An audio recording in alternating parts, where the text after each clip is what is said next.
नमस्कार दोस्तों, welcome to my YouTube channel. आज मैं आप सभी लोगों को मैथ में मेंसुरेशन में आगे की टॉपिक को बताऊंगी। देखिए दोस्तों, हमने एक टॉपिक और भी बनाया था मेंसुरेशन का। उसमें हमने आप लोगों को त्रिभुज त्रिभुज की डिफिनीशन और त्रिभुज के प्रकार के बारे में और चतुर्भुज के प्रकार के बारे में बताया था, जो हमारे 2D आकृति में आते हैं। और आज हम आप लोगों को बताएंगे मेंसुरेशन में 3D आकृति के बारे में। तो देखिए दोस्तों, हमारे 3D आकृति में कौन कौन से आकृति आते हैं। तो हमारा नंबर 1 है घन, घन यानी कि क्यूब। नंबर दूसरा हमारा है घनाभ यानी कि क्यूबिड। नंबर 3 है बेलन यानी कि सिलेंडर। नंबर 4 है गोला यानी कि स्फीयर। और दोस्तों, गोला के बाद अर्धगोला होता है यानी हेमी स्फीयर। फिर हमारा होता है शंकु यानी कि कोन। और हमारा फिर आगे हो जाएगा छिन्नक। छिन्नक भी हमारा 3D आकृति में आता है। तो देखिए दोस्तों, हम 3D आकृति में घन, घनाभ, बेलन, गोला, अर्धगोला, शंकु और छिन्नक के बारे में पढ़ेंगे। इन सभी के बारे में हम आप लोग को बताएंगे और इन सभी से संबंधित फार्मूला भी बताएंगे, जिससे मेंसुरेशन में सवाल लगाने में कोई दिक्कत ना हो। देखिए दोस्तों, हम पहले आप लोग हेडिंग डालेंगे घनाभ यानी कि क्यूबिड। घनाभ के बारे में हम घनाभ का डिफिनीशन बताएंगे और उससे संबंधित आप लोगों को फार्मूला भी बताएंगे। तो आप लोग हेडिंग डालिए घनाभ यानी कि क्यूबिड। तो इसमें लिखेंगे 6 आयताकार फलकों से घिरी हुई आकृति को घनाभ कहते हैं। घनाभ का परिभाषा क्या होता है कि 6 आयताकार फलकों से घिरी हुई आकृति को घनाभ कहते हैं। देखिए दोस्तों, घनाभ का डिफिनीशन क्या हो जाएगा कि 6 आयताकार फलकों से घिरी हुई आकृति को घनाभ कहते हैं। तो घनाभ क्या हो जाएगा, देखिए दोस्तों, घनाभ का हमारा फिगर यही हो जाएगा। 6 आयताकार फलकों से घिरी हुई आकृति को हम घनाभ कहते हैं।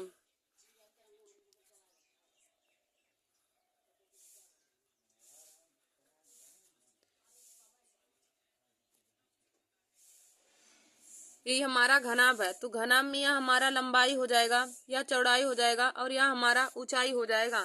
तो 6 आयताकार फलकों से घिरी हुई 6 आयताकार फलकों से घिरी हुई आकृति को घनाभ कहते हैं। अब दोस्तों, हम घनाभ से संबंधित फार्मूले आप लोग को बताएंगे। तो लिखिए पहला, घनाभ का आयतन। घनाभ का आयतन क्या होता है, घनाभ के आयतन का फार्मूला क्या होता है। देखिए दोस्तों, घनाभ का आयतन का फार्मूला हो जाएगा लंबाई गुणे चौड़ाई गुणे ऊंचाई। लंबाई गुणे चौड़ाई गुणे ऊंचाई यानी कि यल गुणे बी गुणे एच। तो घनाभ का आयतन का फार्मूला हो जाएगा यल बी एच, लंबाई गुणे चौड़ाई गुणे ऊंचाई। घनाभ के आयतन का फार्मूला हो जाएगा लंबाई गुणे चौड़ाई गुणे ऊंचाई। फिर हम आगे देखेंगे घनाभ का संपूर्ण पृष्ठीय क्षेत्रफल। घनाभ का विकर्ण हम देखेंगे पहले। घनाभ का विकर्ण का फार्मूला क्या होता है। घनाभ का विकर्ण का फार्मूला क्या होता है। तो देखिए दोस्तों, घनाभ की विकर्ण का फार्मूला होता है अंडर रूट में यल स्क्वायर प्लस में बी स्क्वायर प्लस में एच स्क्वायर। अंडर रूट में यल स्क्वायर प्लस में बी स्क्वायर प्लस में एच स्क्वायर, यानी कि घनाभ के विकर्ण का फार्मूला होता है लंबाई स्क्वायर प्लस में चौड़ाई स्क्वायर प्लस में ऊंचाई स्क्वायर। घनाभ का विकर्ण होता है लंबाई स्क्वायर प्लस में चौड़ाई स्क्वायर प्लस में ऊंचाई स्क्वायर। और घनाभ का आयतन होता है लंबाई गुणे चौड़ाई गुणे ऊंचाई। फिर हम आगे देखेंगे कि घनाभ का संपूर्ण पृष्ठीय क्षेत्रफल बराबर घनाभ का संपूर्ण पृष्ठीय क्षेत्रफल। घनाभ का संपूर्ण पृष्ठीय क्षेत्रफल घनाभ का संपूर्ण पृष्ठीय क्षेत्रफल का फार्मूला क्या हो जाएगा 2 इंटू में एल बी प्लस में बी एच प्लस में एच एल। 2 इंटू में एल बी प्लस में बी एच प्लस में एच एल, यानी कि 2 इंटू में हो जाएगा लंबाई गुणे चौड़ाई प्लस चौड़ाई गुणे ऊंचाई प्लस ऊंचाई गुणे लंबाई। तो घनाभ का संपूर्ण पृष्ठीय क्षेत्रफल हो जाएगा 2 इंटू में लंबाई गुणे चौड़ाई प्लस में चौड़ाई गुणे ऊंचाई प्लस में ऊंचाई गुणे लंबाई। यह घनाभ का संपूर्ण पृष्ठीय क्षेत्रफल हो जाएगा। और घनाभ के विकर्ण का फार्मूला क्या हो जाएगा अंडर रूट में लंबाई स्क्वायर प्लस में चौड़ाई स्क्वायर प्लस में ऊंचाई स्क्वायर हमारा घनाभ के विकर्ण का फार्मूला हो जाएगा। और दोस्तों घनाभ के आयतन का फार्मूला क्या हो जाएगा, लंबाई गुणे चौड़ाई गुणे में ऊंचाई। घनाभ के आयतन का फार्मूला हो जाएगा लंबाई गुणे चौड़ाई गुणे ऊंचाई। घनाभ का आयतन को दोस्तों इंग्लिश में वॉल्यूम बोलते हैं और विकर्ण को डायगोनल और संपूर्ण पृष्ठीय क्षेत्रफल को हो जाएगा टोटल सरफेस एरिया। संपूर्ण का हो जाएगा टोटल और पृष्ठीय का हो जाएगा सरफेस क्षेत्रफल का एरिया। तो घनाभ का संपूर्ण पृष्ठीय क्षेत्रफल यानी कि total surface area equal to हो जाएगा 2 इंटू में लंबाई गुणे में चौड़ाई प्लस में चौड़ाई गुणे में ऊंचाई प्लस में ऊंचाई गुणे में लंबाई। यही घनाभ की संपूर्ण पृष्ठीय क्षेत्रफल का फार्मूला हो जाएगा, यानी कि घनाभ के क्यूबिड ऑफ टोटल सरफेस एरिया। तो 2 इंटू में एल बी प्लस में बी एच प्लस में एच एल यही हो जाएगा। और घनाभ का विकर्ण क्यूबिड ऑफ डायगोनल्स तो अंडर रूट में एल स्क्वायर प्लस में बी स्क्वायर प्लस में एच स्क्वायर हो जाएगा। और घनाभ का आयतन यानी कि क्यूबिड ऑफ वॉल्यूम ऑफ क्यूबिड तो हो जाएगा एल बी एच। लंबाई गुणे में चौड़ाई गुणे में ऊंचाई हमारा हो जाएगा। देखिए दोस्तों घनाभ का विकर्ण पूछे या फिर पूछे कि कमरे में रखी जाने वाली सबसे लंबी बड़ी छड़ की लंबाई क्या ज्ञात मतलब बताइए, तब भी हम घनाभ के विकर्ण से ही उस क्वेश्चन को सॉल्व करेंगे। जैसे हमने यहाँ पे एक पहला क्वेश्चन लिया है, देखिए दोस्तों एक कमरे की लंबाई चौड़ाई तथा ऊंचाई 16, 12 और 15 मीटर है। एक कमरे की लंबाई चौड़ाई ऊंचाई 16, 12 और 15 मीटर है, तो उस कमरे में रखी जा सकने वाली सबसे लंबी छड़ की लंबाई क्या है। देखिए दोस्तों हमें क्वेश्चन दिया है कि एक कमरे की लंबाई चौड़ाई और ऊंचाई 16, 12 और 15 मीटर है, तो उस कमरे में रखी जाने वाली सबसे लंबी छड़ की लंबाई क्या होगी। तो हमने आप लोगों को बताया कि जब भी हमें कमरे में रखी जाने वाली सबसे लंबी छड़ की लंबाई पूछे तो हमें हमेशा ही हम घन की विकर्ण का फार्मूला का यूज करेंगे। तो हो जाएगा यल बराबर हमारा हो जाएगा उसकी लंबाई बराबर में अंडर रूट में एल स्क्वायर प्लस में बी स्क्वायर प्लस में एच स्क्वायर हो जाएगा। अब लंबाई का मान हमें दिया है 16, तो हो जाएगा 16 का स्क्वायर प्लस में 12 का स्क्वायर प्लस में 15 का होल स्क्वायर हो जाएगा। इसको हम अंडर रूट में कर देंगे। फिर देखिए दोस्तों जब हम 16 का वर्ग करेंगे तो 16 का वर्ग 256 हो जाएगा, प्लस में 12 का वर्ग 144 प्लस में 15 का वर्ग 225 हो जाएगा। अब दोस्तों इसको जब हम जोड़ेंगे तो हमारा जोड़ने के बाद टोटल आ जाएगा 625। तो अंडर रूट में 625 या हमारा 625 हमारा 25 का वर्गमूल होता है। तो छड़ की लंबाई एल बराबर हमें आ गया 25 मीटर। छड़ की लंबाई हमें एल बराबर आ जाएगा 25 मीटर। तो यही हमारा इस क्वेश्चन का राइट आंसर हो जाएगा 25 मीटर या सेंटीमीटर, जिसमें दिया हो उसी में आ जाएगा। तो हमें क्वेश्चन में क्या बोला था कि एक कमरे की लंबाई चौड़ाई और ऊंचाई क्रमशः 16, 12 और 15 मीटर है, तो उस कमरे में रखी जाने वाली सबसे लंबी छड़ की लंबाई क्या होगी। तो हमने आप लोग को बताया कि जब कमरे में रखी जाने वाली सबसे लंबी छड़ की लंबाई पूछे तो हम हमेशा ही घनाभ के विकर्ण के फार्मूले का यूज करके उसके मान निकालेंगे। तो दोस्तों घनाभ का विकर्ण का फार्मूला होता है अंडर रूट में लंबाई स्क्वायर प्लस में चौड़ाई स्क्वायर प्लस में ऊंचाई स्क्वायर। अब हमें लंबाई चौड़ाई और ऊंचाई का मान 16, 12 और 15 दिया है, तो इसका वर्ग करके हम उसका मान निकाले हैं, तो हमारा मान आ गया 25 मीटर। तो दोस्तों आशा करती हूँ कि आप लोगों को घनाभ के बारे में संपूर्ण जानकारी पता चल गई होगी। और देखिए दोस्तों एक फार्मूला होता है, यदि घनाभ के पांचों दीवारों का क्षेत्रफल पूछे तो इसका फार्मूला हो जाएगा 2 इंटू में एल प्लस बी गुणे में एच प्लस में एल बी हो जाएगा। 2 इंटू में लंबाई प्लस चौड़ाई गुणे में ऊंचाई और प्लस में लंबाई गुणे चौड़ाई, यही घनाभ के पांचों दीवारों का क्षेत्रफल हो जाएगा। घनाभ के पांचों दीवारों का क्षेत्रफल का फार्मूला यह हो जाएगा। और घनाभ के विकर्ण का फार्मूला अंडर रूट में लंबाई स्क्वायर प्लस में चौड़ाई स्क्वायर प्लस में ऊंचाई स्क्वायर हो जाएगा। फिर देखिए दोस्तों आगे हम आप लोग को बताएंगे घन के बारे में। घन यानी कि क्यूब। आगे हमारा है घन यानी कि क्यूब। तो देखिए दोस्तों इसका डिफिनीशन क्या हो जाएगा, 6 समान और वर्गाकार घिरी हुई आकृति को 6 समान और वर्गाकार फलकों से घिरी हुई 6 समान और वर्गाकार फलकों से घिरी हुई आकृति को हम घन कहते हैं। 6 समान और वर्गाकार फलकों से घिरी हुई आकृति को हम घन यानी कि क्यूब कहते हैं। देखिए दोस्तों, घनाभ हमारा जो होता है वह आयताकार फलकों से घिरा होता है और जो घन होता है वह वर्गाकार फलकों से घिरा होता है। तो घन का हमारा यह हमारा इसका फिगर हो जाएगा।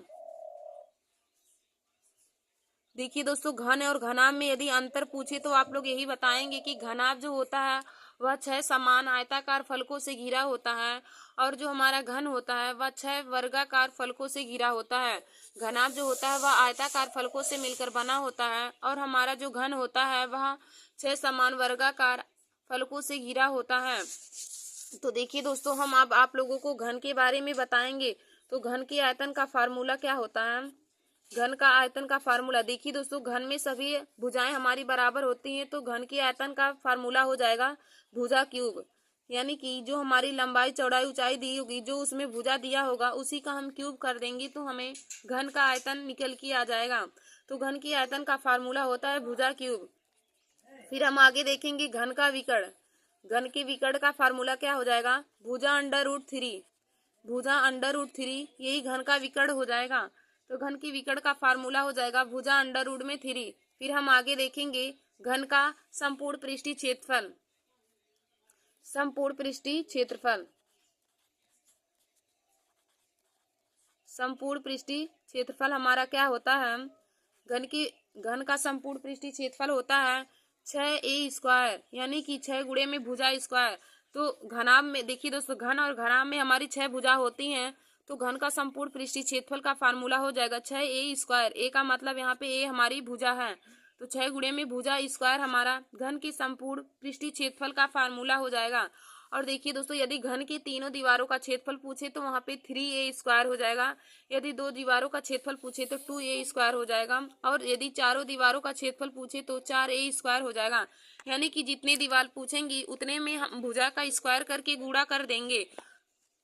तो दोस्तों, हमने आप लोग को बताया कि घन क्या होता है। तो 6 समान और वर्गाकार फलकों से घिरी हुई आकृति को हम घन कहते हैं। 6 समान और वर्गाकार फलकों से घिरी हुई आकृति को घन कहते हैं। तो देखिए दोस्तों, घन के आयतन का फार्मूला हो जाएगा भुजा क्यूब। ए क्यूब यानी कि भुजा का क्यूब घन के आयतन का फार्मूला हो जाएगा।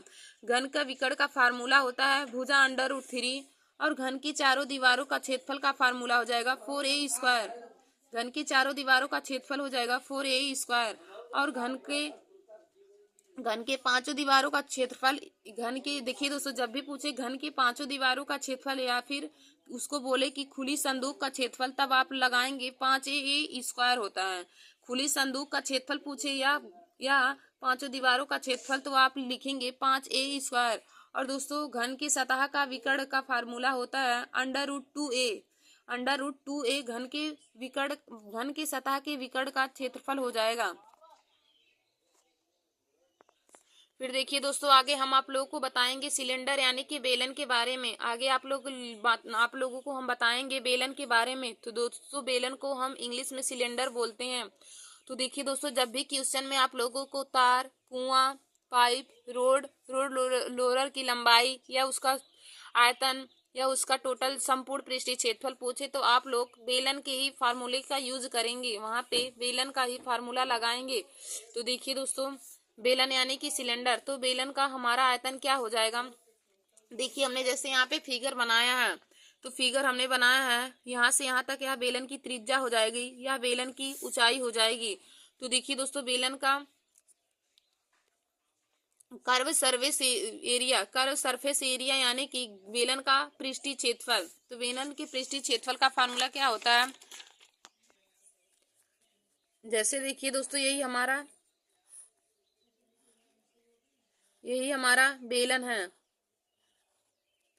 यहाँ से यहाँ तक यह त्रिज्या हो जाएगी, यह बेलन की हमारी ऊंचाई हो जाएगी, यह त्रिज्या या बेलन की ऊंचाई। तो देखिए दोस्तों, आप लोग लिखेंगे बेलन का आयतन। बेलन की आयतन का फार्मूला क्या हो जाएगा? बेलन का आयतन का फार्मूला हो जाएगा हमारा πr²h। बेलन का आयतन का फार्मूला हो जाएगा πr²h। फिर देखिए दोस्तों, बेलन का वक्र पृष्ठीय क्षेत्रफल। बेलन का वक्र पृष्ठीय क्षेत्रफल।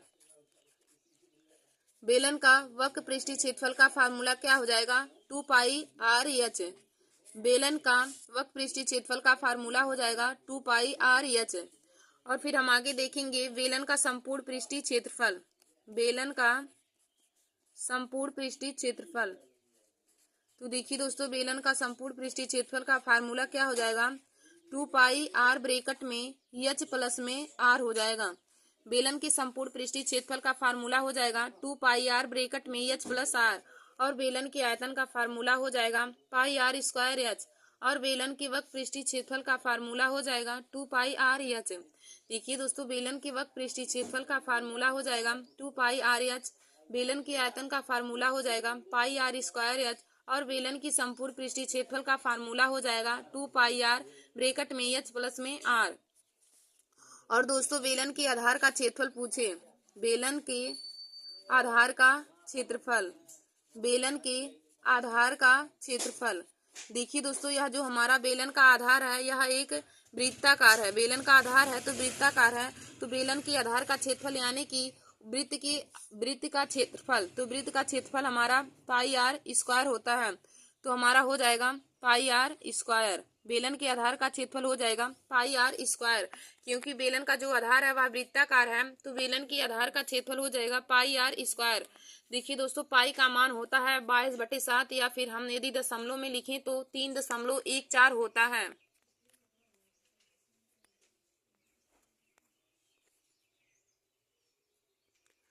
तो बेलन का आयतन का फार्मूला हो जाएगा πr स्क्वायर h। बेलन का वक्र पृष्ठीय क्षेत्रफल का फार्मूला हो जाएगा 2πr h। बेलन के संपूर्ण पृष्ठीय क्षेत्रफल का फार्मूला हो जाएगा 2πr ब्रैकेट में h प्लस में r, और बेलन के आधार का क्षेत्रफल हो जाएगा πr स्क्वायर। बेलन के आधार का क्षेत्रफल, तो बेलन का आधार हमारा वृत्ताकार है, तो बेलन के आधार का क्षेत्रफल हो जाएगा πr स्क्वायर।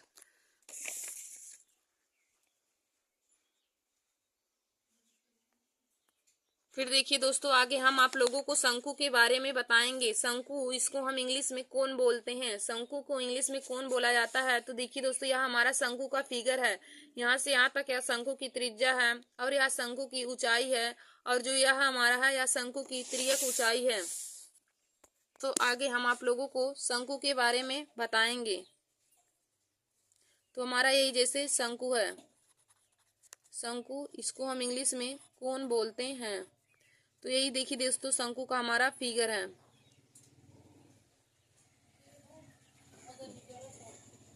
यह शंकु की यहाँ से यहाँ तक त्रिज्या हो जाएगी, यह शंकु की ऊंचाई हो जाएगी, और जो हमारा यह है, जो यह हमारा हो जाएगा यह शंकु की तिर्यक ऊंचाई हो जाएगा।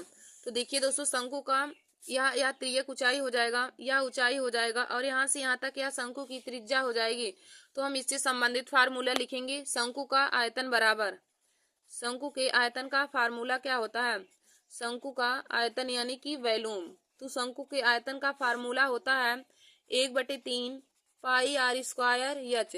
शंकु के आयतन का फार्मूला हो जाएगा 1/3 πr स्क्वायर h। फिर हम आगे देखेंगे शंकु का वक्र पृष्ठीय क्षेत्रफल। शंकु का वक्र पृष्ठीय क्षेत्रफल यानी कि कर्व सरफेस एरिया। पृष्ठीय क्षेत्रफल को, वक्र पृष्ठीय क्षेत्रफल को हम कर्व सरफेस एरिया बोलते हैं। तो शंकु के वक्र पृष्ठीय क्षेत्रफल का फार्मूला हो जाएगा πr l। यल देखिए दोस्तों, यह तिर्यक ऊंचाई होती है, r त्रिज्या है, और पाई का मान होता है 22/7। और फिर हम आगे देखेंगे कि शंकु का संपूर्ण पृष्ठीय क्षेत्रफल। शंकु का संपूर्ण पृष्ठीय क्षेत्रफल। शंकु का संपूर्ण पृष्ठीय क्षेत्रफल। देखिए दोस्तों, शंकु की संपूर्ण पृष्ठीय क्षेत्रफल का फार्मूला क्या हो जाएगा, πr ब्रैकेट में l प्लस r हो जाएगा। शंकु के संपूर्ण पृष्ठीय क्षेत्रफल का फार्मूला हो जाएगा πr ब्रैकेट में l प्लस में r। और देखिए दोस्तों, शंकु की तिर्यक ऊंचाई l बराबर क्या होता है फार्मूला, शंकु की तिर्यक ऊंचाई l बराबर, शंकु की तिर्यक ऊंचाई, शंकु की तिर्यक ऊंचाई l बराबर होता है अंडर में h स्क्वायर प्लस में r स्क्वायर।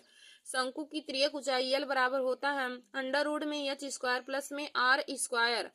और दोस्तों, यहाँ से यदि हम h का मान निकालना चाहें तो h बराबर हो जाएगा अंडर में l स्क्वायर माइनस में r स्क्वायर, और यदि r का मान निकालना चाहे तो r बराबर हो जाएगा अंडर में l स्क्वायर माइनस में h स्क्वायर।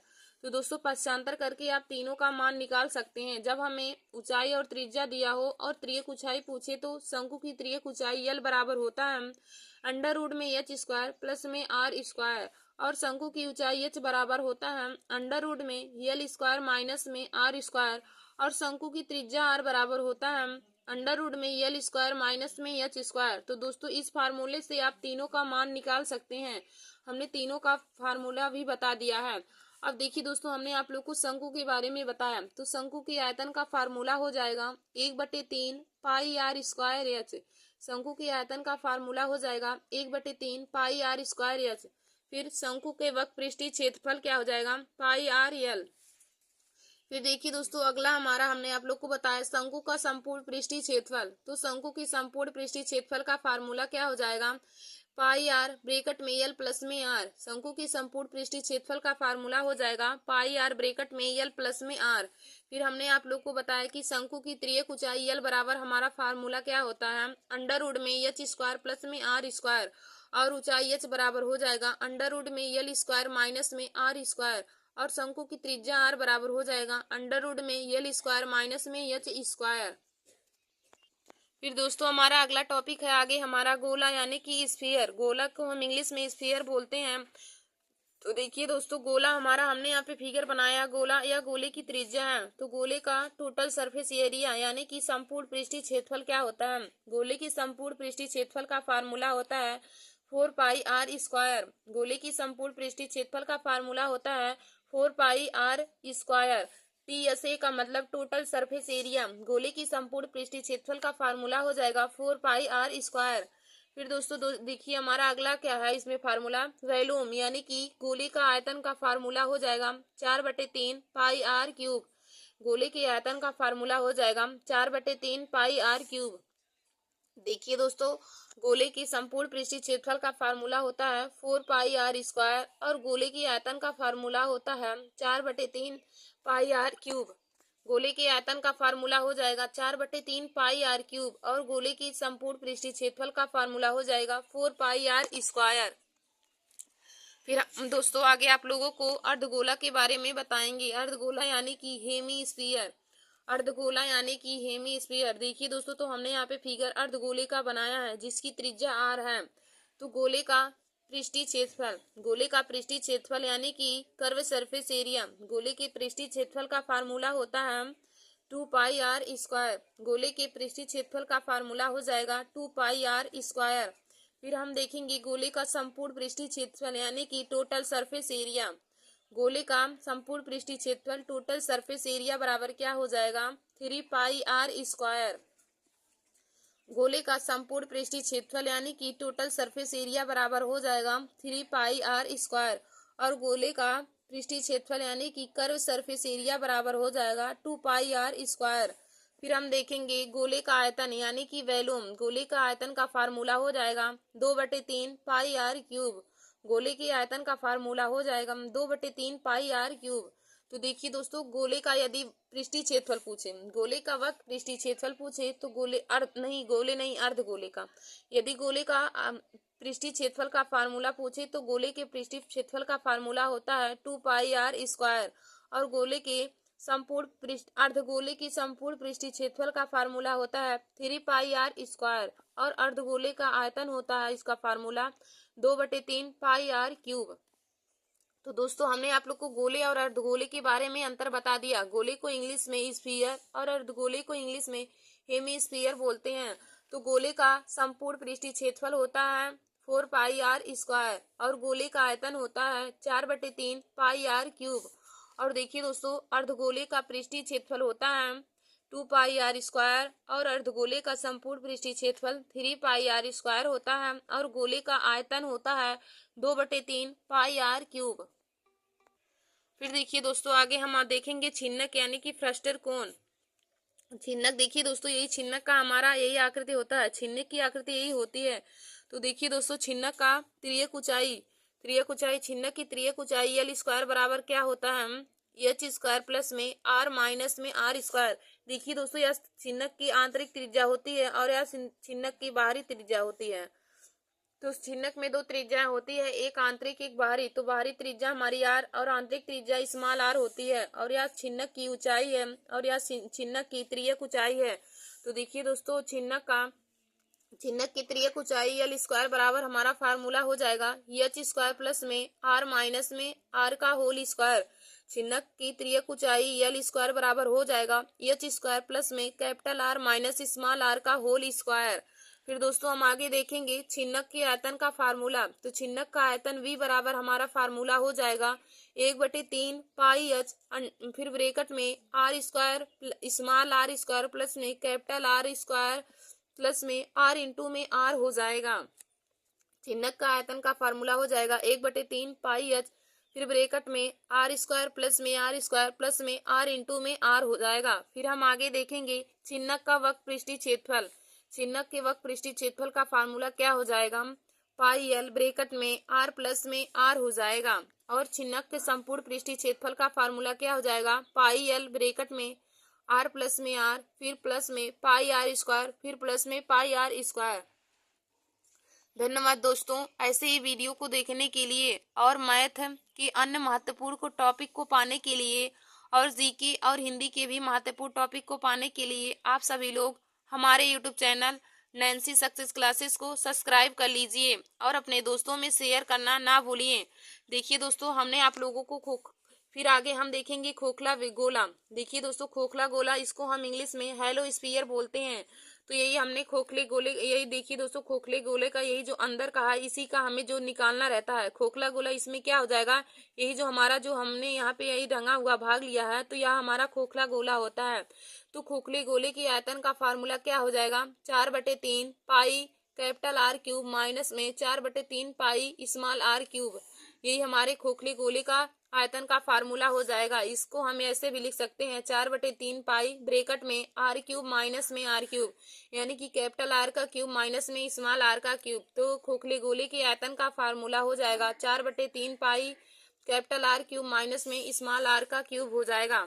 फिर हम आगे देखेंगे कि खोखले गोले के संपूर्ण पृष्ठीय क्षेत्रफल। खोखले गोले का संपूर्ण पृष्ठीय क्षेत्रफल यानी कि टोटल सरफेस